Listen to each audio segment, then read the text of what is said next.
안녕하세요. 가톨릭대학교 미디어 기술 콘텐츠학과 교수 이동훈입니다.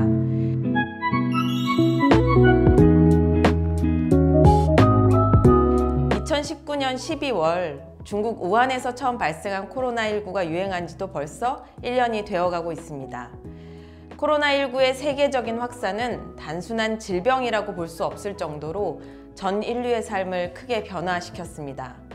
그야말로 문명의 대전환이 일어났다고 해도 과언이 아닐 것입니다.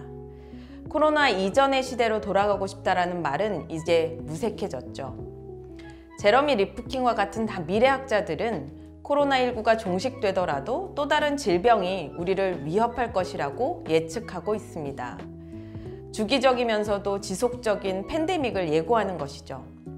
슬라보의 지적 역시 인류가 생산하고 영위해온 기존 시스템의 한계를 깨닫고 모든 구조에서 일어나고 있는 변화를 직시하며 어떤 새로운 일상을 준비해야 한다고 말하고 있습니다. 결국 우리에게 필요한 것은 포스트 코로나 시대를 준비하는 것일 겁니다. 코로나 이후의 시대를 지배할 가치가 무엇인지를 예측하고 새로운 패러다임에 대한 고민 또한 필요할 것입니다. 특히 저는 문화예술 분야에서 이 준비가 더욱 철저하게 이루어져야 한다고 생각합니다. 잘 아시는 것처럼 문화예술 분야는 우리들이 당장 먹고 살아가야 하는 이 생존의 문제와는 조금 거리가 먼 영역이기 때문이죠. 그래서 코로나19와 같은 위기적인 상황에서는 늘 후순위로 밀려나게 됩니다. 하지만 인류의 삶을 윤택하고 또 풍요롭게 만들기 위해서 이 예술이 반드시 필요하다는 것을 우리는 너무 잘 알고 있습니다. 이에 저는 오늘 짧게나마 언택트, 온택트 환경을 넘어선 디지텍트 플랫폼으로서의 문화예술을 전환시키는 사례와 가치, 특히 공연예술 분야를 중심으로 함께 이야기하고자 합니다. 사실 지금 코로나 시대의 핵심적인 가치로 주목받고 있는 언택트와 온택트 기술은 이미 우리의 일상생활에 많이 쓰이고 있는 기술들이었습니다.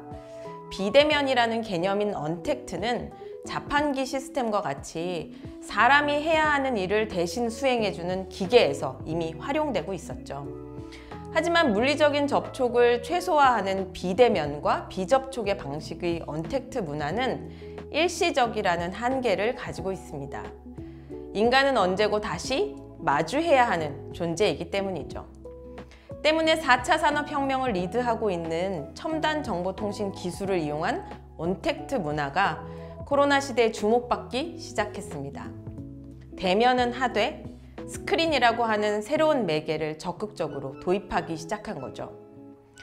바이러스로 인한 위험에서부터 안전을 유지하면서 격리와 고립에서는 벗어나 새로운 연결을 시도하고 또 유지할 수 있는 장치로 이 온택트 온라인 기술을 적극적으로 활용하고 있는 것입니다. 실제로 원격 근무라던가 원격 의료, 원격 교육 등 업무와 일상의 많은 부분들이 온택트화 되었습니다. 사실 지금 저도 여러분과 온택트로 만나고 있죠. 심지어 여러 조사 기관들의 보고에 따르면 이 언택트 소비를 선호하고 있고 또 앞으로도 언택트 소비가 더욱 증가될 것이라는 예측이 있습니다. 이제 우리의 일상생활에서는 통신 인프라와 5G 네트워크, 기술, 그리고 영상기술과 다중의 스크린이라는 매개를 분리시킬 수 없는 것이 되어버렸습니다. 이런 환경 속에서 문화예술 분야도 온택트 기술을 10분 활용하여 그 영역을 확장하고 있습니다. 특히 공연예술 분야는 대면 접촉을 전제로 하는 영역입니다. 때문에 코로나19로 크게 위축된 공연, 전시, 축제와 같은 사람과 사람이 만나는 것을 전제로 하는 예술들은 공동체의 안전을 우선시해야 하기 때문에 모두 취소되거나 연기되었습니다. 그렇다고 가만히 앉아있기만은 할 수 없죠. 거리두기를 유지하면서 공연을 이어나갈 수 있는 방법이 무엇이 있을까를 고민한 예술인들은 아파트 옥상이나 발코니에서 연주를 한다거나 버스를 타고 직접 관중을 찾아다니면서 연주를 이어갔습니다. 뿐만 아니라 온라인 플랫폼을 적극적으로 활용해서 이미 아카이빙 되어 있는 공연 영상이나 기록 영상들을 송출하는 방식으로 활동을 이어가기도 했습니다. 그 대표적인 사례로 예술의 전당의 사곤 스크린과 같은 유튜브 스트리밍을 들 수 있어요. 엄청난 조회수와 누적 시청자 수를 기록하면서 이 온라인 공연 문화의 가능성들을 살펴볼 수 있는 좋은 사례였습니다. 한 작품을 영상화하는데 카메라가 10대 이상 사용되었고 고화질과 고음질의 우수한 영상을 만들기 위해서 제작 기간은 무려 4개월에서 7개월까지 걸렸다고 하죠. 콘텐츠를 스트리밍하는 도중에 관객과의 실시간 소통에도 힘썼습니다. 스트리밍을 하는 동안 작품에 출연했던 배우와 연주자 그리고 제작 감독이 실시간으로 관객들과 채팅을 하면서 비하인드 스토리를 들려주기도 했죠. 이런 과정들은 정서적인 공유를 이끌어냈고 온라인 관객들의 엄청난 지지를 받았습니다. 뿐만 아니라 이런 아카이빙은 스테이지 무비라고 하는 새로운 장르도 탄생시켰고요. 한 편의 연극을 여러 개의 짧은 비디오 클립으로 구성 제작해서 쇼폼으로 상영하는 플레이 클립스라는 서비스를 출범하는 데 토대가 되기도 했습니다. 매우 신선하고 또 새로운 시도임이 분명하죠. 하지만 규모의 경제학에 지배를 받는 콘텐츠들이라는 점과 그럼에도 불구하고 무료로 진행되었다라는 사례는 이 한계점을 분명히 해주는 점이라고 할 수 있겠습니다. 모든 문화 콘텐츠는 결국 유료화라고 하는 큰 숙제를 해결해야 하기 때문입니다. 유료화 문제를 해결한 공연들도 있습니다. 해외의 경우에는 오스트리아 빈소년 합창단이 522년 만에 처음으로 온라인 공연을 시도하였습니다. 우리 돈으로 약 8,000원 정도면 온라인으로 공연을 볼 수 있었던 거죠. 국내 온라인 유료 공연의 대표적인 사례는 비욘드 라이브를 들 수 있습니다. SM 엔터테인먼트에서 진행한 공연이었는데요. 세계 최초 온라인 전용 유료 콘서트라는 역사를 썼죠. 입장 관객 수만 해도 75,000명으로 일반적인 A급 오프라인 공연의 7배가 넘습니다.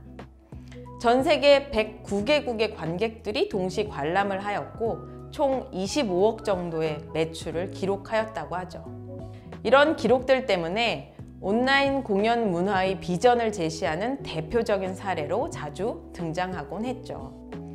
하지만 이 공연에 쓰인 기술들은 대부분 일반적인 예술가들이 사용할 수 있는 기술이 아니라는 것이 문제입니다.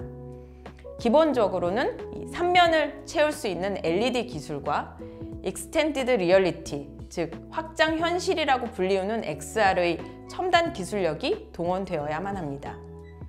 전 세계 글로벌 팬들과 실시간으로 만나기 위한 실시간 화상 미팅 프로그램도 요구되고 4K 이상의 해상도와 3D 데이터를 리얼타임으로 렌더링할 수 있는 언리얼 엔진도 필요합니다. FPS 60을 고려한 실제 카메라의 움직임 제어 시스템은 기본이죠. 이 모든 요건을 갖추었다고 하더라도 사실 비욘드 라이브와 같은 비즈니스 모델들은 글로벌 팬층이 두터운 아이돌들에게만 유의미한 것이 아닐까요? 실제 수익을 창출하기 어렵기 때문입니다. 프로덕션 비용, 배우 개런티, 네트워크 비용, 대관료, 저작권료 이런 비용들을 제외하고 나면 실제 실수익은 미비한 수준입니다. 실제 유입되는 팬들의 70% 이상이 외국인인 것을 고려한다면 이 글로벌 회원 확보에 문제가 있는 것이 사실입니다. 너무도 당연하게 포스트 코로나 시대를 준비하기 위한 최첨단의 테크놀로지들이 어떤 것들이 있는지 그 트렌드와 원리를 이해하고 또 활용 방안을 연구하는 것은 필요합니다. 하지만 현장 예술에 있어서는 언택트가 정답이 아닐 수 있습니다. 온라인 기술에 예술의 형식과 내용을 맞추는 것이 해답이 아니라는 거죠. 플랫폼 혁명의 핵심은 기술을 사용해서 사람들을 이어주고 이들이 가치를 함께 창출하는 데 사용할 도구를 제공하는 데 있다고 합니다. 포스트 코로나 시대의 진정한 솔루션은 온택트가 아닌 디지택트에 있습니다. 디지택트는 디지털 기술을 아날로그의 보완제로 작동시키는 가치를 지향합니다. 아날로그의 가치와 정서는 그대로 유지하고 디지털 기술로 새로운 경험을 제공하는 것. 그것이야말로 포스트 코로나 시대를 준비하는 진정한 철학일 것입니다. 마지막으로 디지텍트의 가치를 추구하고 있는 공연의 사례가 있어 소개할까 합니다. 바로 극단 고래의 10년 동안에라는 작품인데요. 이 작품은 전염병 유행 이후 10년이 지난 시간을 무대로 삼고 있습니다. 배우들의 바스트샷을 앵글로 하는 정면샷과 또 효과적인 화면 배치를 통해서 관객에게 배우가 직접 말을 거는 듯한 효과를 연출했습니다. 그야말로 연극이 주는 아날로그적인 가치를 유지하면서 이 미디어 간의 경계를 허물고 또 디지털 기술의 새로운 경험을 선사하는 전략을 구사한 것이죠. 기술과 예술의 융합, 아직 완벽하지 않습니다. 하지만 이와 같은 실험과 도전들이 포스트 코로나 시대를 준비하는 진정한 디지텍트의 가치가 아닐까 싶습니다.